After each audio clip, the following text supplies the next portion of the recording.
Pemirsa TV One yang dirahmati Allah, kembali lagi bersama kami di Rumah Mama Dede. Iya, siapa sekarang yang mau bertanya kepada Mama Dede? Silakan Bu. Assalamualaikum warahmatullahi wabarakatuh. Waalaikumsalam warahmatullahi wabarakatuh. Saya Ibu Eni dari Majelis Taklim Nurul Ummahat, Rawamangun, Jakarta Timur. Galau, Mah. Mau bertanya, Mah. Ketika kecil kita mengajarkan anak etiket yang baik, segala akhlak yang baik.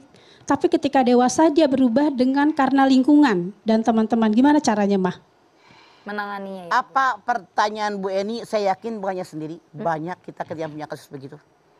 Yang berikan warna kepada seorang anak ada 4 faktor. Faktor keluarga, faktor sekolah, faktor lingkungan, tontonan dan bacaan. Di rumah dididik baik banget dari A sampai Z. Baik tuh anak nurut, anak mama, anak manis.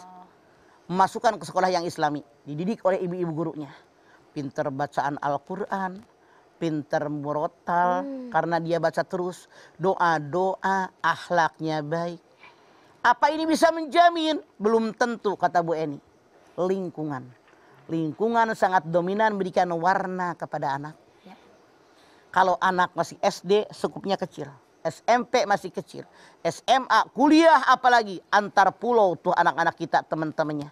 Yang budayanya berbeda, bahasanya berbeda, gayanya berbeda, latar belakang mereka berbeda. Bergaul nih. Makanya Rasul mengajarkan seseorang dinilai oleh orang lain tergantung agama sahabatnya.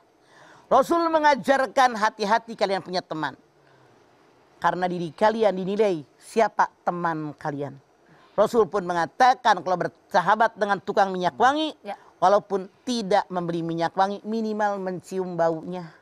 Bersahabat dengan tukang las, walaupun tidak ngebantuin gas, minimal mencium asapnya. Makanya kita punten sebagai orang tua wajib tahu di mana nongkrongnya anak kita.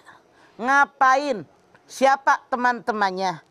Terus sholat enggak, ngerjain perbuatan dosa enggak. Maaf, banyak orang yang curhat. Mama, anak saya di rumah manis banget, nurut, Masya Allah. Masya Allah. Ternyata saat itu ketemu ngegeletak di dekat SMP 2. Tabarakallah, na'udzubillah. Kenapa? Salah pergaulan. Apalagi yang keempat, tontonan dan bacaan. Sekarang di gadget, di HP, ya Allah. Yang dibaca, yang ditonton macam-macam, bisa-bisa mereka menirunya. Banyak kejadian yang terjadi, anak-anak berantem gaya gladiator bawa lurit, lihat kemarin yang di Bogor, datang SMP. Gara-gara mereka nonton HP. Yang di Rawamangun saya nonton di TV, saya kan punya TV Bu. Itu anak 4 tahun nonton Superman, dia mengira manusia bisa terbang, dia loncat ke jendela apartemennya, mati 4 tahun. Aduh, 4 tahun ya. Karena apa? Tontonan yang mereka lihat. Makanya kita harus berikan pengawasan kepada mereka, hati-hati. Memang berat, tapi ini kewajiban kita. Harus tahu di mana mereka bergaul, siapa sahabatnya, ngapain aja. Saran saya dalam tanda kutip, lebih baik mereka kumpul di rumah kita, tapi resiko rumah berantakan, makanan lebih banyak kita memberinya karena teman-temannya sekian banyak. Resiko nggak masalah, lebih amannya anak kita. Oke, Mah, apakah ini sudah menjadi jaminan kalau anak dari seorang kiai juga orang tua aman dari perbuatan tercela anaknya, atau juga sebaliknya anak penjahat orang tua juga akan terbawa menjadi? Tidak, sekarang nggak usah jauh Bedu. Bedu lihat di dalam Al-Quran, karakter keluarga macam-macam yang harus contohkan buat kita.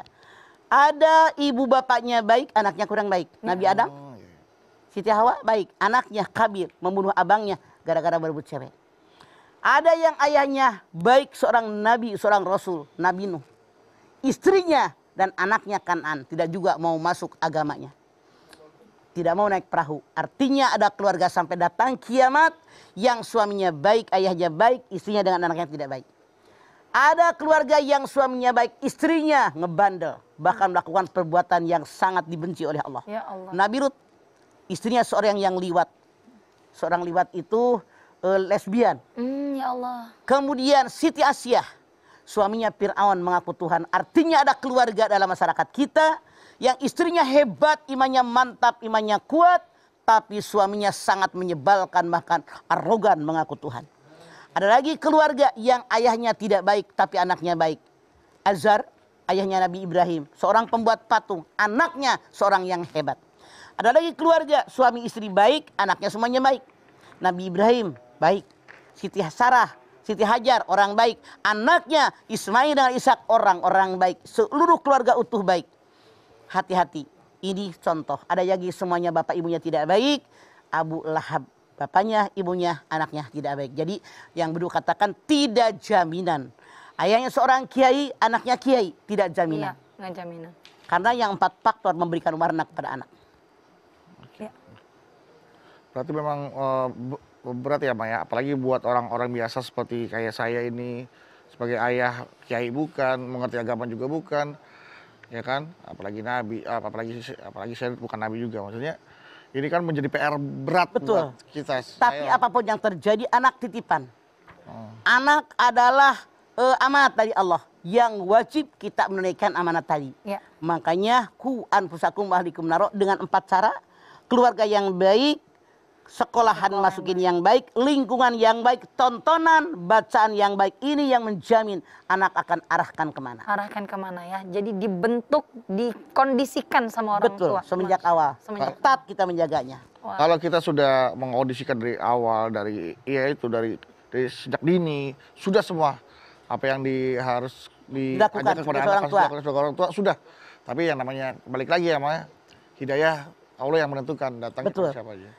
Kalau kita sudah maksimal mengarahkan anak kita di agama yang benar sesuai aturan agama yang kita ketahui, seandainya anak melenceng menjadi anak yang bandel, nakal, kita tidak terkena dosa. Tapi seandainya, maaf dalam tanda kutip, kita ngajarin anak sekedarnya, biarin deh, udah gede ngerti sendiri. Iya. Biarin deh, yang penting saya ngasih makanan, pertemuan kita kurang, makanan tercampur, yang halal dimakan, yang haram dimakan. Kemudian kata-kata dari mulut emaknya juga kadang-kadang kata-kata yang buruk, bandel banget, bengal banget, ngelawan mulu. Hati-hati, ini adalah senjata yang akan menghancurkan anak-anak kita. Makanya jaga, walau benci bagaimanapun dengan anak-anak, keluarnya kalimat yang baik. Anak yang cakep, yang soleh, yang pinter, yang rajin ibadah, itu yang keluar. Ya. Makanya hati-hati, ini adalah kewajiban kita semua. Masya Allah. Mama, nanti kita lanjutin lagi ya, Ma ya. Ibu-ibu, nanti kita lanjut lagi. Bagi yang mau bertanya sama Mama setelah pesan-pesan yang melewat berikut ini. Jangan kemana-mana pemirsa, tetap bersama kami di Rumah Mama Dede.